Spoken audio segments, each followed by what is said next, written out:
Good morning. Welcome to the Tuesday edition of the NBA Betting Show. With me, as always, Mike Lockey, Matt Meiselman.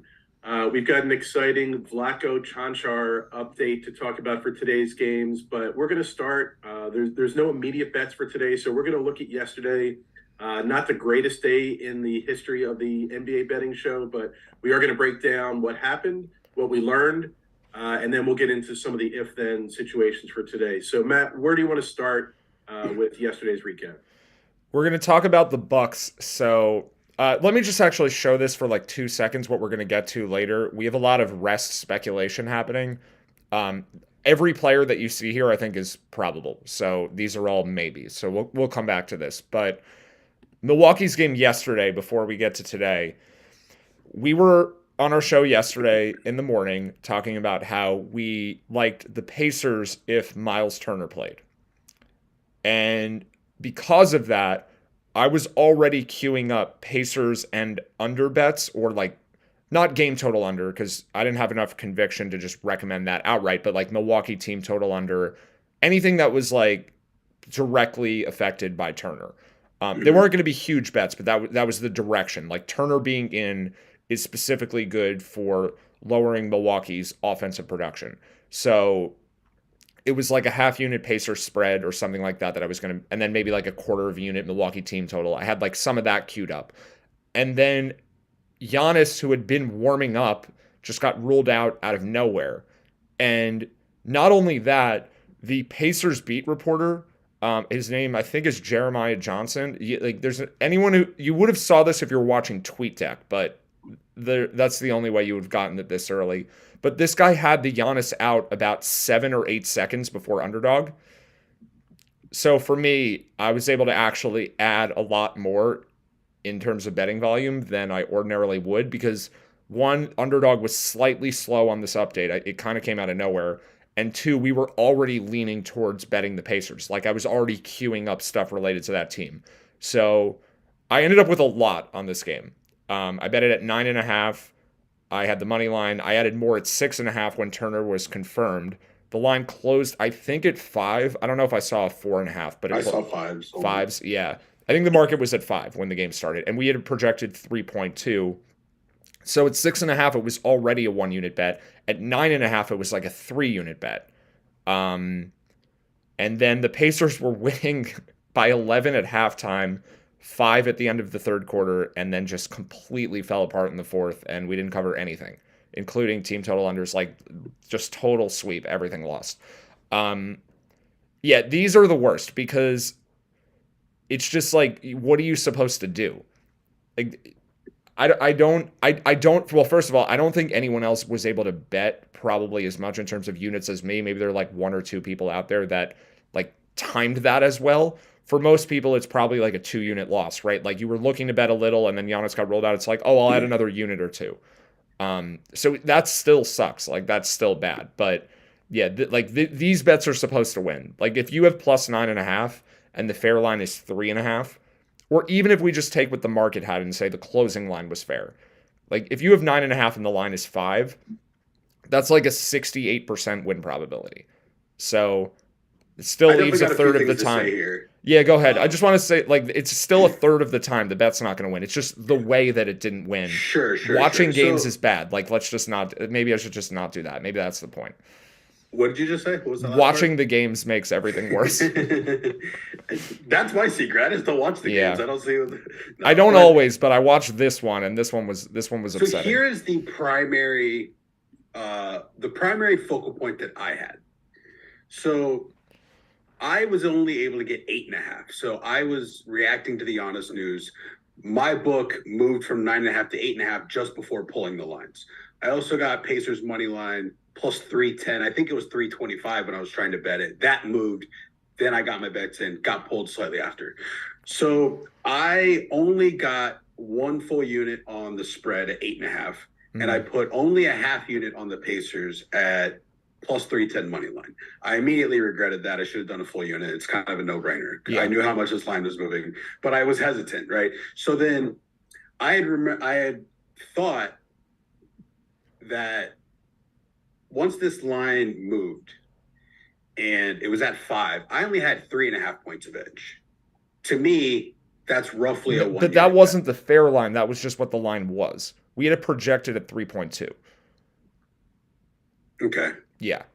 So you had more edge than you thought. The way to have hedged this one, I think, like if Giannis gets ruled out of nowhere, and like we're not even a little bit expecting it, like he's on the They're court. on a back-to-back. We should have been ready for that. No. This is the front end. So maybe, yeah. That was the front end of a back-to-back yesterday. But they had given us. We should have been ready for that, I think. But they had given us the injury report the day before and listed him probable, and then he was warming up.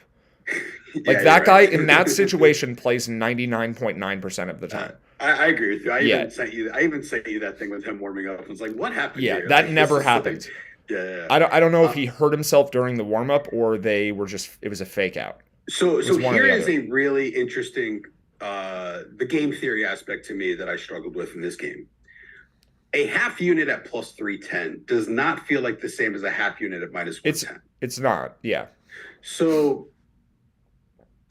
I did some hedging afterwards, and the way that I had made my hedges laid out was I was going to win 1 1/3 units on multiple scenarios where I had Pacers plus 8.5. I had Pacers money line. I then added Bucks money line at minus 215, like 15 minutes before tip off. It moved to 205, like right at tip off. So I was a little disappointed. I lost a little money there, but I took some Bucks money line, and my situations were if the Bucks won but didn't cover, then I would have won like 1 1/3 units.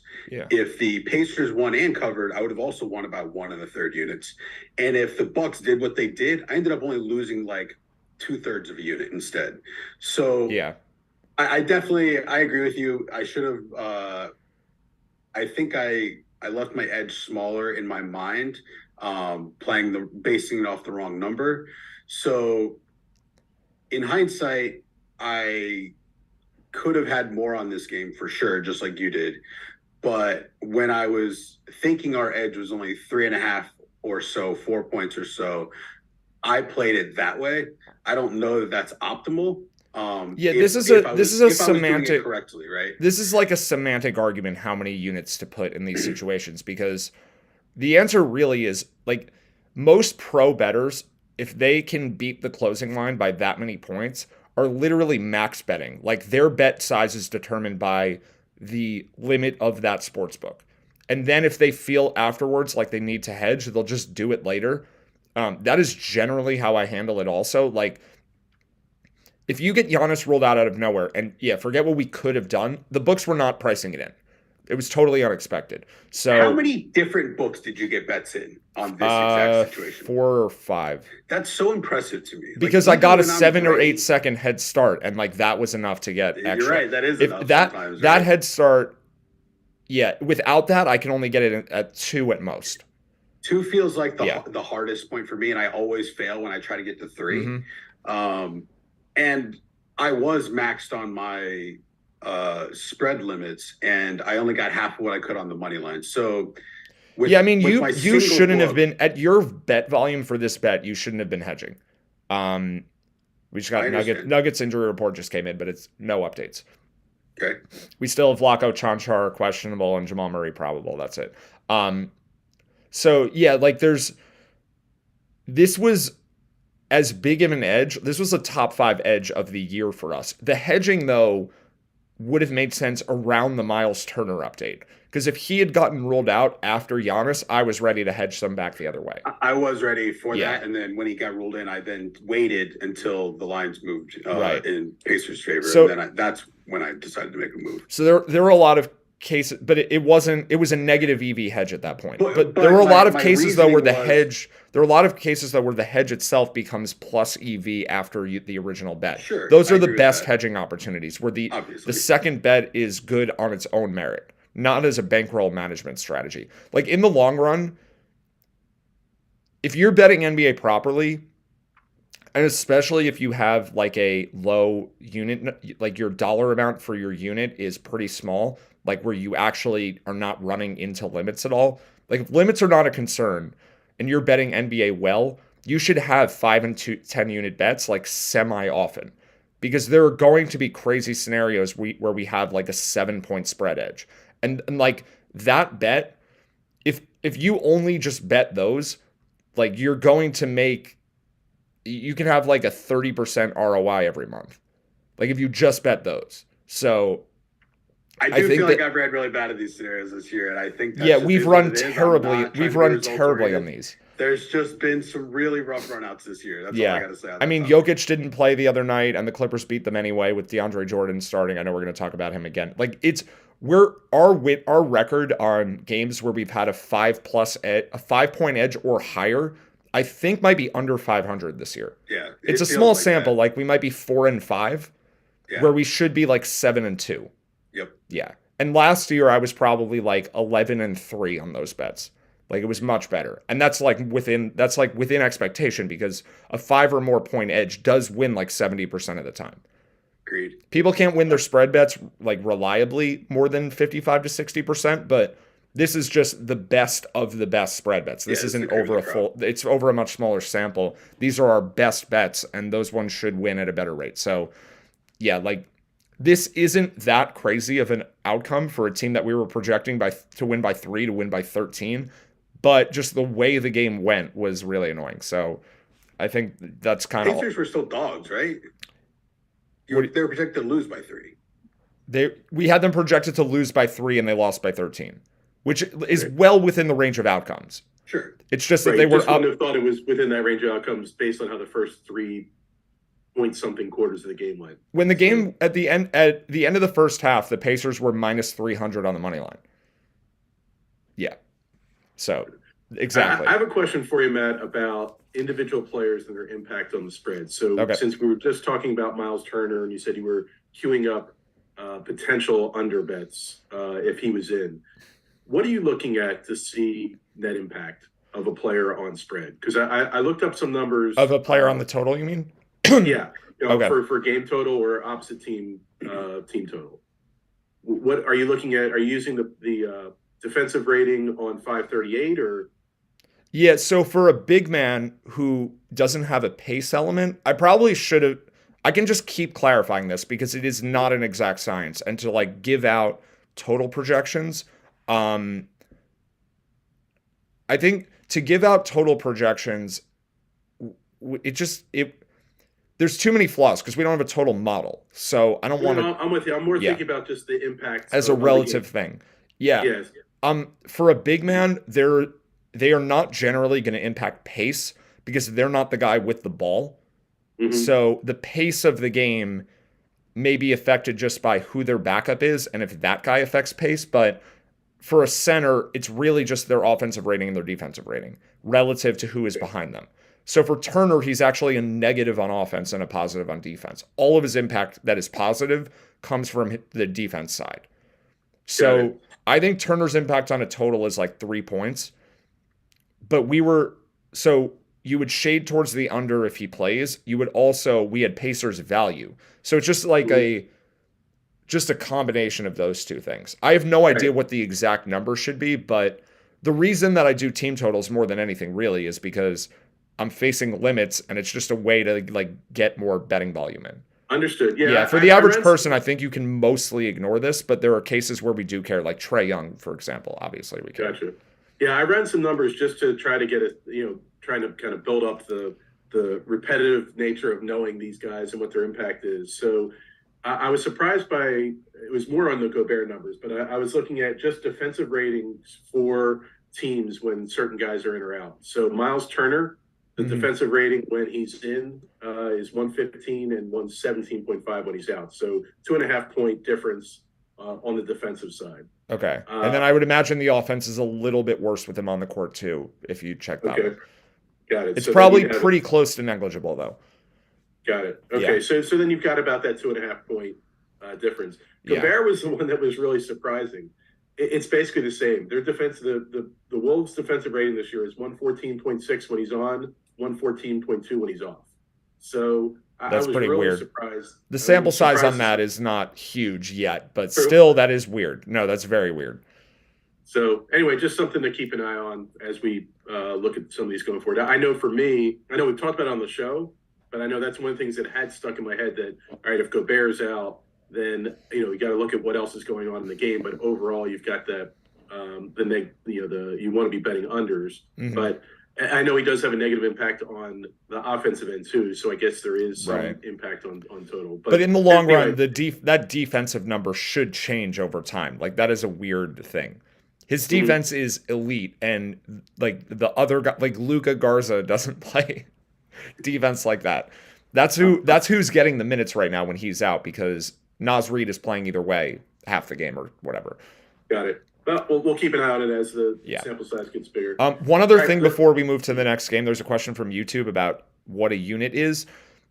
So I'm going to summarize this again quickly because it comes up all the time. But the unit is basically what you've decided is your standard bet size, and in order to come up with that number, you at least want to have a rough idea of how much money you have devoted to like your gambling enterprise, or your bankroll is another way to say it. So your unit should be, I mean, it depends how aggressive you are, but it should be small enough where if you were to lose like 10 straight bets, you're not out of money. Or maybe even 15. Like for me, I think it's anywhere around 1 or 2% of your bankroll. And you can go a little more aggressive than that, but something like that. And then basically what we're doing is the higher the edge is, the more units you bet on a game. We're never going to have enough edge really where we're like 20 units or 50 units or something. That to bet that much is always going to be like arbitrage where you're hedging the other way. Like otherwise, like those are crazy numbers. But we're basically trying to define a number. Everyone has their own number for themselves of what they want to bet on each game. And that's why you'll hear us.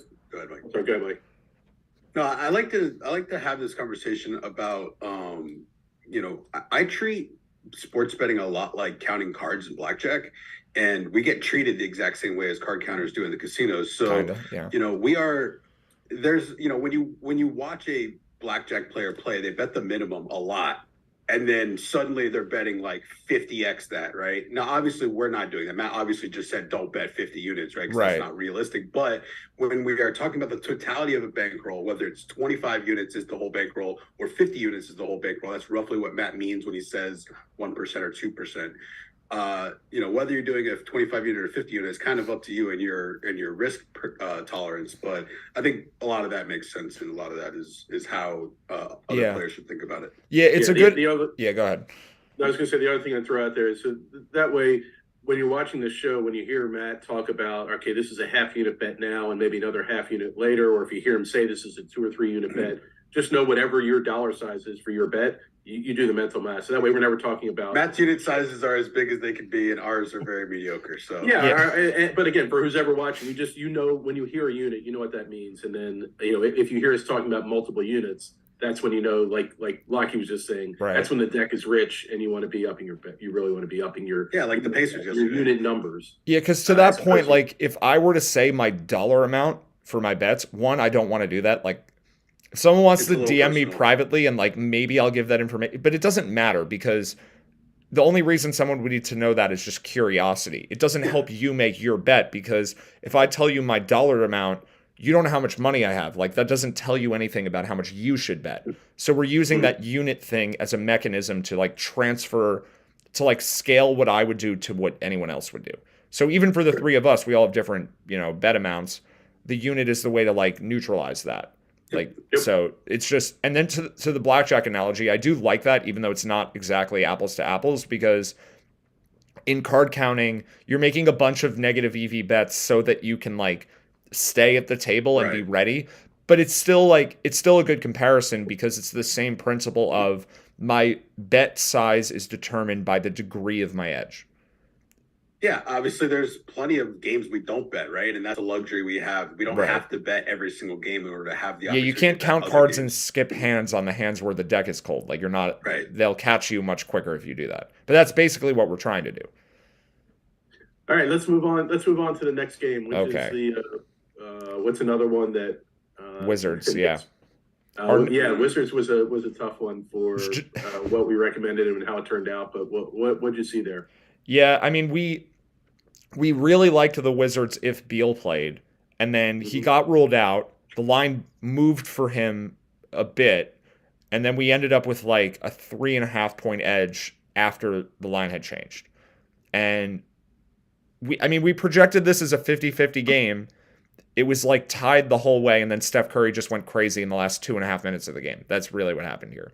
So yeah, the Wizards were winning with I think 4 minutes left. I mean, this just happens sometimes. It's just that every game yesterday seemed to be like this. But what I think was validating was after Beal got ruled out, the market went to 3.5 like consensus. I think I even got 1+4, and then it closed at 2.5.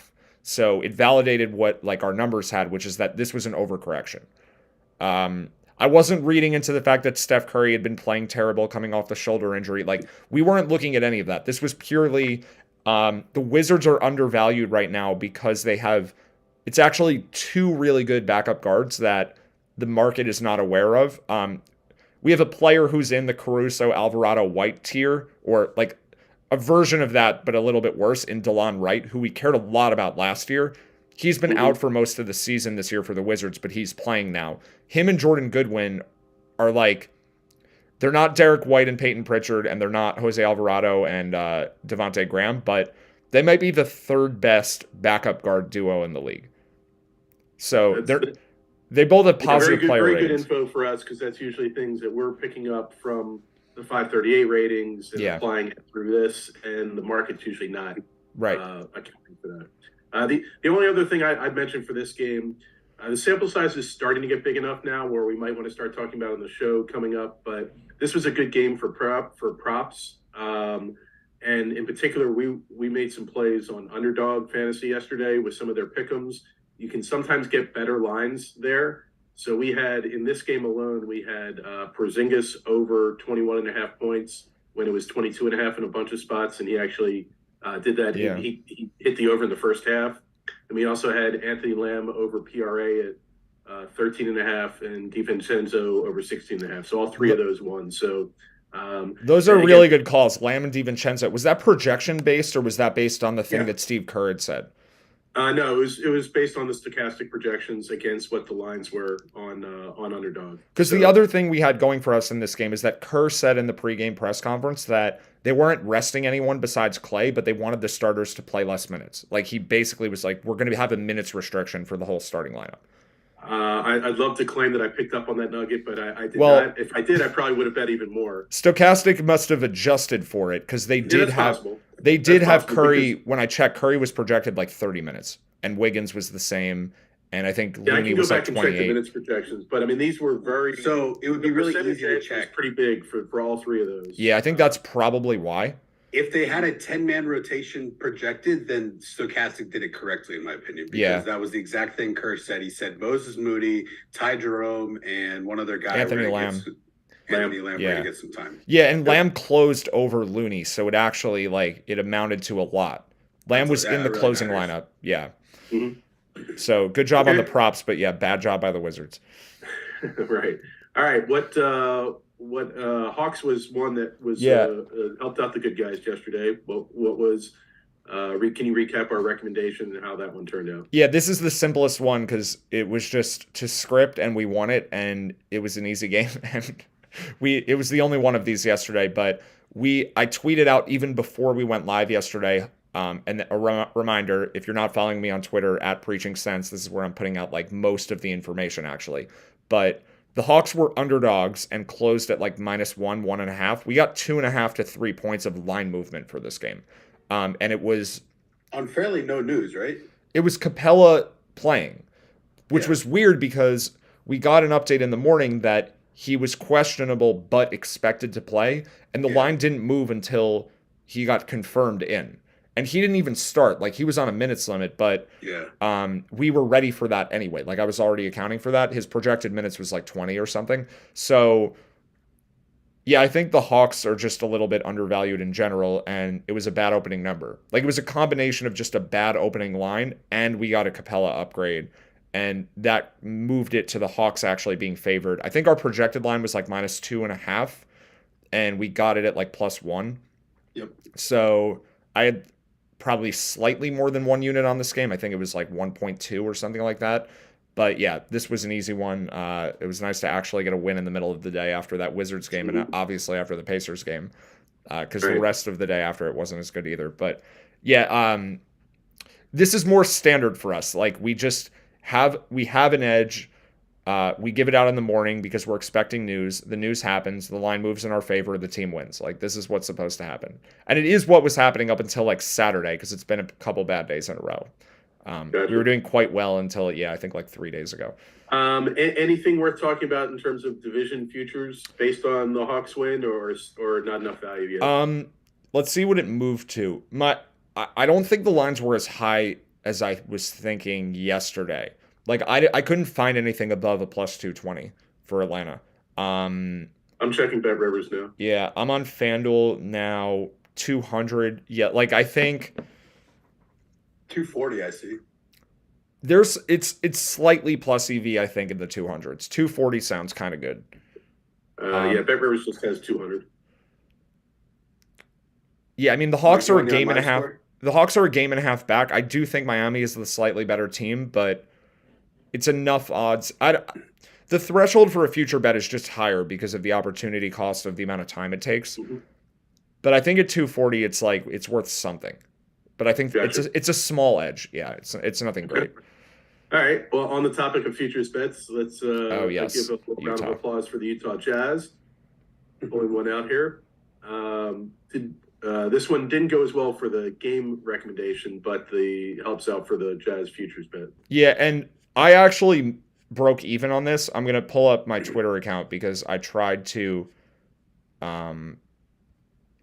Oh, this is the one where Gobert got hurt early in the game. Yeah. So we were showing, before I pull this up, first of all, I got the Markkanen thing wrong. I thought he was going to play, but we weren't recommending a bet until we got someone officially in or out. So we still hadn't had that until Markkanen. Markkanen was the first guy where we got an update. It was so annoying. You were like, "Hey, the T-Wolves press conference is going out now. Maybe we get the Gobert news." And it's like, marking it out. I'm like, wait, what? Yeah, Where did that come from? I was getting ready to make Utah bets, and then I ended up making Minnesota bets. Yeah, so we were projecting it as no edge, but there was a key questionable player on both sides of the game.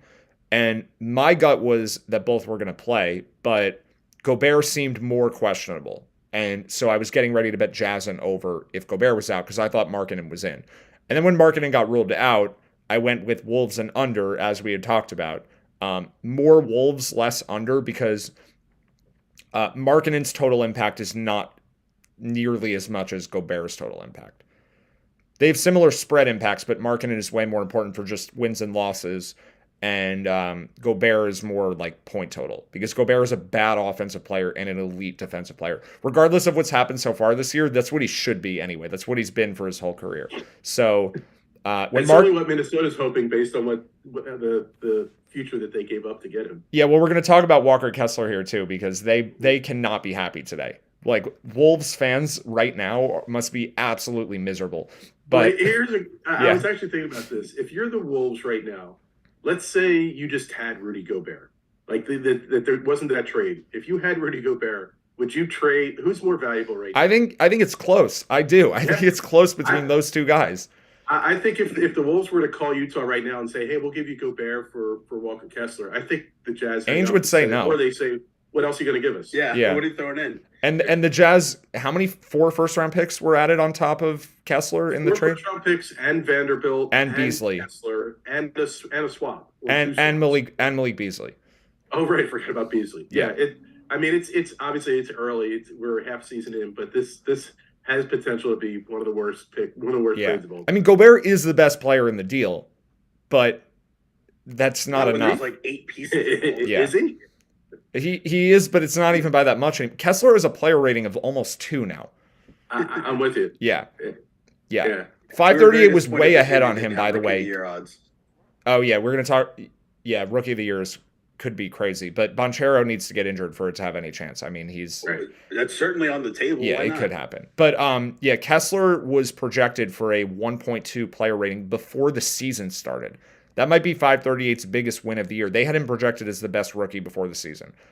Now we're seeing which it. is how it's part of the model, right? They built all the individual pieces together. They looked at how these pieces fit together, and they're going, oh, this team should win games, right? Like that's really how analytics work. Yep. Yeah, and hopefully they keep winning close games, because it was a brutal stretch where they lost every close game, but they got one against Orlando and they got one against Minnesota. So got it. Yeah. All right. So anything else from yesterday? Or are we on? So yeah, just I think this is informative to like break down what happened here. Yeah, tell me how you navigated this tricky game. Hold on. I think I need to shrink this so we can see the entire tweet. Well, I'll show the first tweet first. So I was getting some comments from our listeners when Gobert left the game.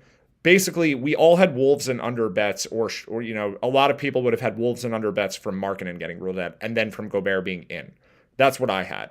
And then, to the credit of our audience, like I know it's not a huge audience yet, but people are on top of stuff now. It's really cool to see. Like first of all, the engagement has gone up.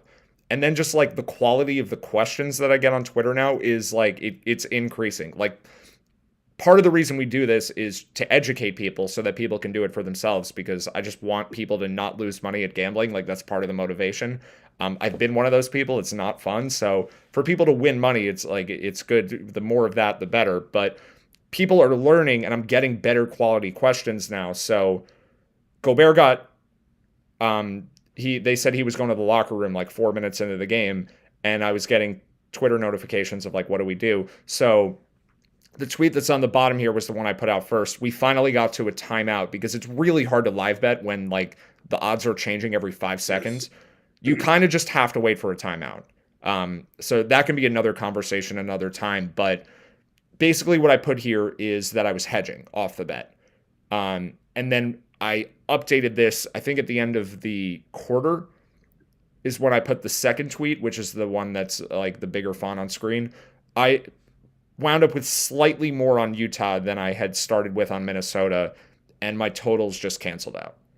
So that was where I ended up. I mean, at the start of the game, the line was Wolves -5, and our projection was 5.5. So Gobert getting ruled out at that point gives us a 1-unit bet on Utah. If we knew Gobert was out before the game, we would have been betting on the Jazz at that number. Because Markkanen got ruled out, the line shifted. And then if Gobert had gotten ruled out, which is basically what happened just after the game started, then we're shifting back the other way. And the same is true for the over-under. Like when Markkanen got ruled out, the total came down, and then we would have wanted to bet it as it went back up. So I don't know what the full right answer is, but there was definitely value on the Jazz and the over when Gobert got injured. How you compare that to what you already had, that's a long conversation, which we honestly don't have time for today. But there was certainly independent value on Jazz and over at the time that Gobert left the game.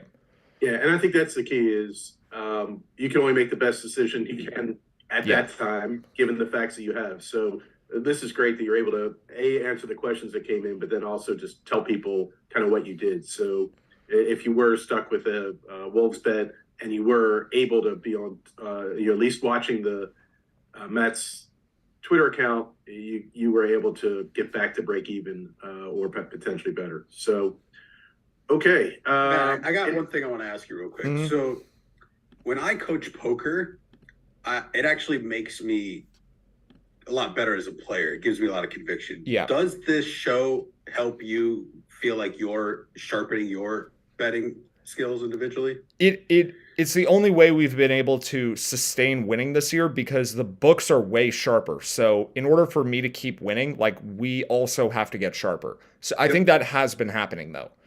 Like if the books were as soft as they were 3 years ago and we were this knowledgeable, I don't even want to think about how good that would have been, because like it wouldn't have been fair.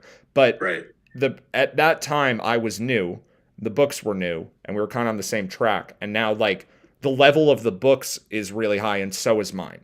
And I think, but part of the reason I've been getting better is because I'm like teaching now, and we're having these conversations amongst ourselves. We're also having them for other people with other people. So yeah, to me, it does help.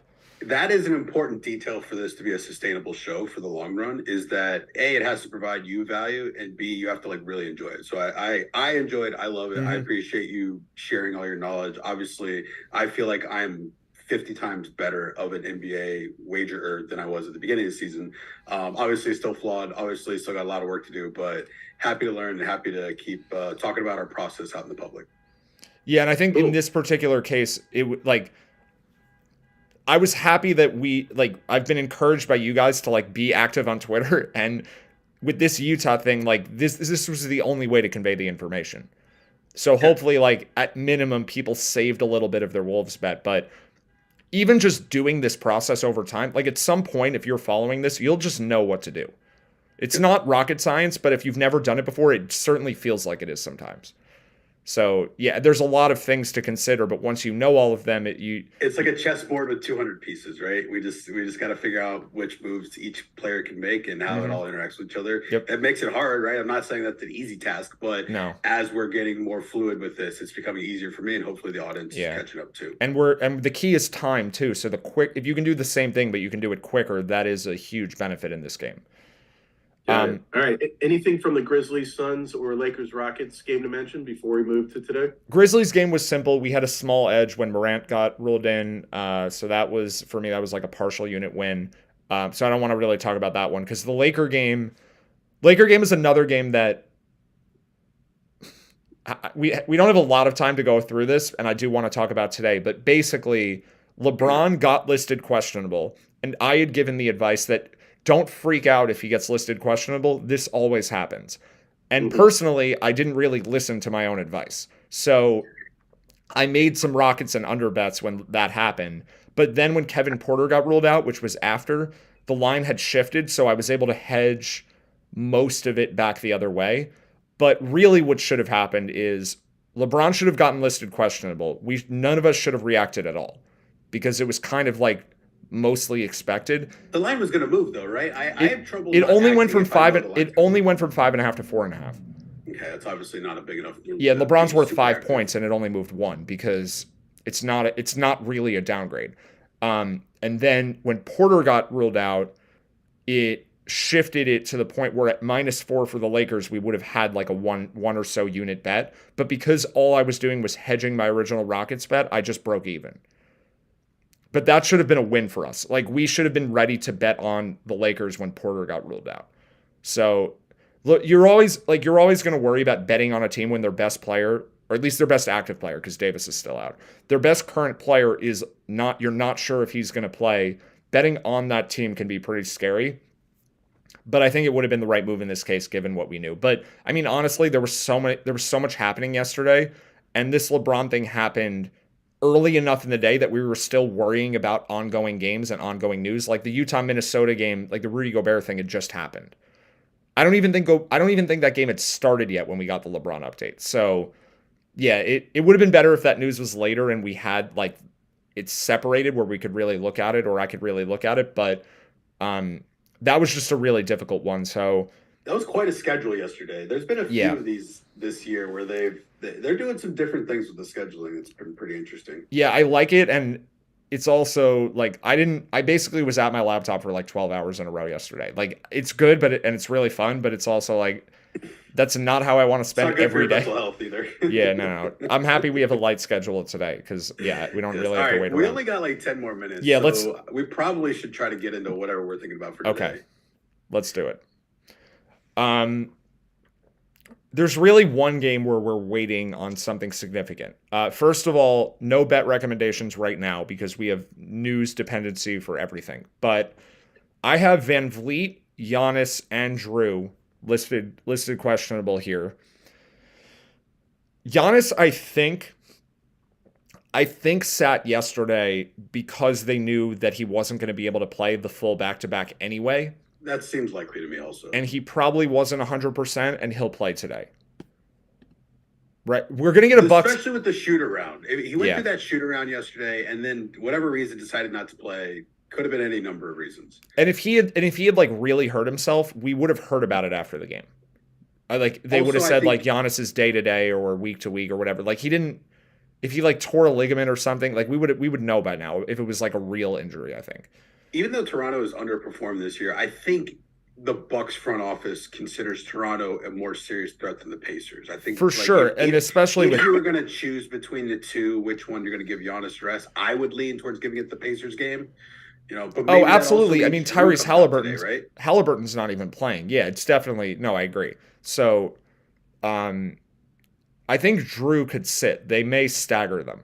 Yeah, I think that's certainly on the table. But I think Van Vliet also could sit because he's just hurt.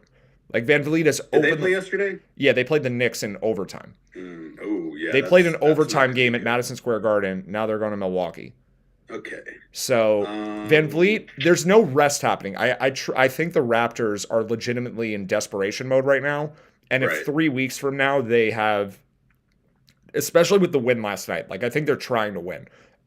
But if 3 weeks from now they are below the play-in, then they may turn into sellers. But they are trying to win. So if Van Vliet is healthy, he's going to play. Like we're not getting a rest game. We just may get his back flares up again because he's been dealing with lower back tightness for like the whole month. He could be out just if he can't move. And it was an overtime game last night. He played huge minutes. So I think Van Vliet could be out, and I think Giannis could play, and then Drew could be out. And if that happens, we have no bet because Van Vliet and Holiday would cancel out. And then our projected line is just this. Well, they're probably not going to come at the same time, so I'm Right. going to react to the Van Vliet news, and then I'm going to re-react to the Holiday news, and then I'll have a middle probably. Yep. Yeah. So if we get news, you can react for sure. But I'm not I doing think anything both now. of those guys are actionable. Obviously, Giannis is actionable, but it's kind of nice that the line's like at a nice middle point, so that all the news Yeah. is actionable. So if Giannis or Drew or both get downgraded, bet Toronto. If Van Vliet gets downgraded, bet Milwaukee. And if they happen at the same time, good luck because I don't know. Like if the 130 injury report includes Van Vliet and Giannis and Drew, you can't really do anything. I'm just gonna quickly check if there's any props here. I'd be very surprised, but let's see. Yeah, FanDuel hasn't even posted a single. Like sometimes you would just get a Giannis prop because the books can't get burned on Giannis. There's not much that can happen for him to get more points. So they would just post. Does Drew out help his counting stats? I think assists is where it would help. Okay, yeah, I actually think there is something there. I Yeah, agree. so maybe they don't want to post that yet. If we get Giannis props posted, I will be ready at 130 to bet Drew assist numbers for sure. And I think Drew's assist line would be like 6.5, and without Giannis, or sorry, it's the other way around. Yeah, I thought you were mixing that up there. Giannis's assist line would be about 5.5, maybe plus money on the over. Without Drew, I think it gets up to like 6.5. Like the projection would be like 6.8. I think he goes from like 5.2 to 6.8 or something. Like I'm mostly guessing here. Assist bump is pretty big when you're only got a 5.3 to start or whatever you said. Yeah. Stochastic has him at 5.26 assists right now. I think he gets close to 7 if Drew is out. So yeah. And for what it's worth, this year he's 5.1 with Drew and 6.3 without. That's Okay. seven games without Drew. He's averaging 6.3. So I mean, if we assume it's that, it's still a bet, but yeah, it's not like, the biggest edge ever. But yeah, I feel like his assists have been trending up lately in general. So It kind of depends what the number is, though. here's something interesting. Underdog has all of the Toronto props posted, including Fred VanVleet. Mhm. Is Fred VanVleet out? Do you think any of the Toronto guys? I know Scotty Barnes' assist was looking good, but I think the last time we looked that up, that I think the regression came and that kind of fell apart. Yeah, Is there anything in here that you think of? the Raptors don't really have, aside from Siakam, don't really have a player where there's enough of a usage hole, and part of the reason is that they have 5 players who all each take a little bit of the they're missing balanced. piece. Yeah, and then Malachi Flynn, who plays very little, enters the rotation. If Van Vliet's out, that's probably who starts for him. And Flynn has the ball in his hands to a decent extent. Like his usage rate might only be 20% less than Van Vliet's usage rate. So there's not that much extra to go around. So if you saw Malachi Flynn numbers, that would be like insane value. But yeah, like A guy who plays Pretty 10 thin, minutes a though. game, they don't really get posted. So, yeah, if Van Vliet were out, I think Siakam would go from like 5.5 assists to like 6 or 6.5 assists. And that would be like, and maybe Barnes is similar. His line 6 assists already. Right. Okay. So it may already be accounting for that to some degree. And Van Vliet's only scoring like 17 points a game right now, I think, because he's playing hurt. So it's not the same Fred Van Vliet we're used to. Like the per 48 for Van Vliet on screen is 4.0, but I only have his estimate at 3 because I have a -1 manual adjustment just for him. He's definitely hurt. Yeah. He said it on the JJ Redick podcast. Like, this is the clearest example we have of a guy playing hurt. Right. He told us. Yeah. So, this game, like, react if there's news, but for now, I'm not doing anything. All right. And Sounds then good. The other game with a potential major player is the Clippers with Paul George. If he is out, we like Philly, but I don't think he's going to be out because he went through a full practice yesterday. He's been working his way back, and I think I don't know. He could be saved for tomorrow. It is the front end of a back-to-back, so that's really my only. This is a tricky one. So obviously Philly's a better team, but Utah matters more. But Utah matters way Utah more in the does matter standings. more. Yeah. I'm a little surprised this spread is so tight. For this game, Yeah. I mean, we have it projected here. You're saying they don't have any chance of George being out accounted for. So I thought we have a fair line of Philly minus 1.2 for this Clippers game. Yeah. I just thought that would be like 3.3 or something. Like, Oh, that we don't. Well, because we have George projected in. The other thing that happened is John Wall is out, and the Clippers are better now. Yeah, Yeah. addition by subtraction always creeps up on me. Yeah, John Wall is that one's always hard. John to see Wall is coming. really bad, and Terrence Mann is way better than him. And It's true. I actually had tweeted 2 weeks ago, Terrence Mann was like not playing, and he got in for garbage time and dominated. It was that game Denver was up like 35 at halftime, and the Clippers didn't play any of their starters in the second half. They like benched everyone at halftime. Yeah. And I tweeted that night, like, it's insane that this guy is behind John Wall and Reggie Jackson in the rotation. Yeah. And then the next game he started, and Yeah. he's been starting since then. And Reggie Jackson got removed from the rotation. So maybe Tyronn Lue is following my Twitter account. I don't know. Is that possible? Somehow I doubt it. Can I Yeah. Potentially see if I can influence Doc Rivers to follow your Twitter account? Yeah, please. Yeah. I mean, we've tried, right? How many times do we have to say Matisse Thybulle is like way better than any of their other role? Like, start I him over should- Tobias Harris. Bring Harris off the bench. I shed a tear every time I keep reading about the Sixers shedding salary cap at the trading deadline, and they're talking about trading Thibault just to get rid of salary. Oh my God. Trade him to Utah. What's his Ainge would salary? love him. What's his salary? It's not that much, but they're just a little bit above the luxury cap, and this is their third year, so they get the repeater, so it's like 3 times or 4 times whatever it is. So them getting under the cap is a big deal for whatever billionaire cares about those kind of things. We will do a lot of trade deadline stuff coming up, but just for this game, I know we don't have a lot of time left. The only reason I think there's a chance that Paul George is out is because they play again tomorrow. And Kawhi will probably sit tomorrow, so they may want to stagger them. They may be like, take one more game and then play tomorrow. But I also think both guys could play tonight and then both could sit tomorrow. Yeah, that's actually on the table. I think, You're right. do they have a national TV game tonight? Let me check. I think they might. I might have made that up, but I thought they did. Yeah, TNT. Yeah.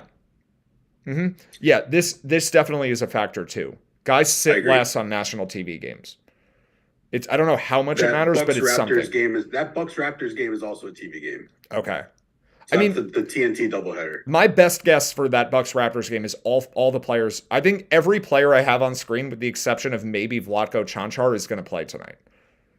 But there's a chance for all of them. Cancar, I don't know. Yeah, I think staying ready for the Toronto Milwaukee. Actually, both the TV games are going to have some news. So if anything happens in those, that's going to be really actionable. So I want to mention this for tomorrow too, because I mean we'll have a show tomorrow, but just very quickly, if we get a Utah Clippers line tonight, if George and Kawhi both play tonight, and then we get a line, I'm probably taking Utah before we have news at like any number that shows up. I agree. The too high likelihood that at least one of those two guys will sit if they play reasonable minutes tonight. I think both are out tomorrow if both play tonight. I actually agree with that. I think if they both play today, I think they may both sit tomorrow. Yeah. And Unless it's a blowout, right. but I think still they Right. All right. Well, yeah, that's definitely a reason to keep an eye on the Preaching Sense Twitter account. Mhm. Hey, one last thing from my side for props. Is this going to be? Oh no, not DeAndre Jordan. No, not DeAndre Jordan. I guess we'll close with that. But, Okay. Back to that Milwaukee. We were talking about Giannis assists going up when Drew's out.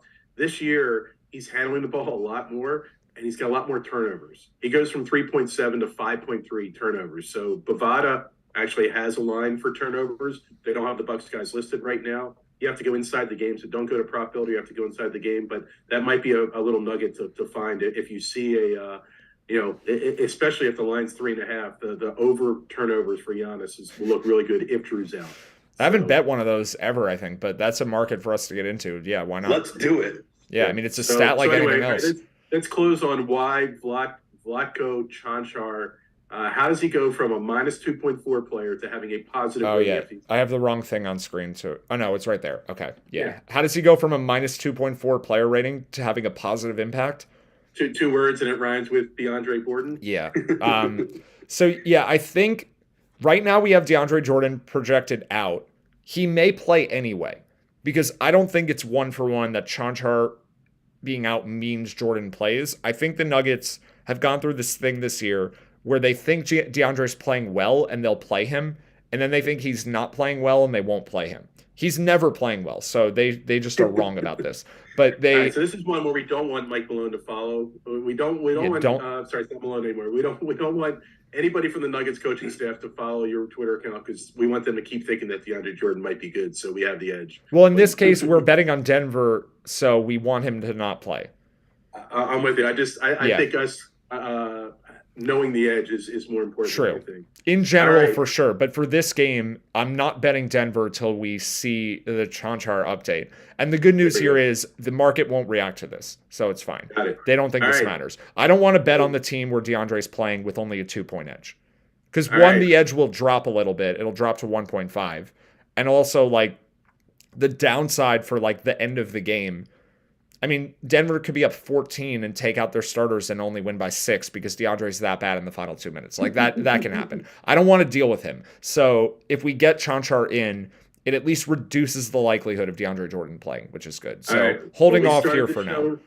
We started the show with the promise of a Cancar discussion, and we're closing this show with delivery of our promise on the Cancar update. That's right.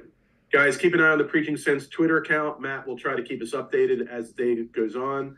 As he mentioned, thanks for the questions. Keep them coming. Matt will try to do his best to keep us updated there and respond to your questions. So same time tomorrow morning, 10:15-ish. Ish. All right. I'll see you Good luck there. to us, and we will talk to you tomorrow. See you guys. Peace out.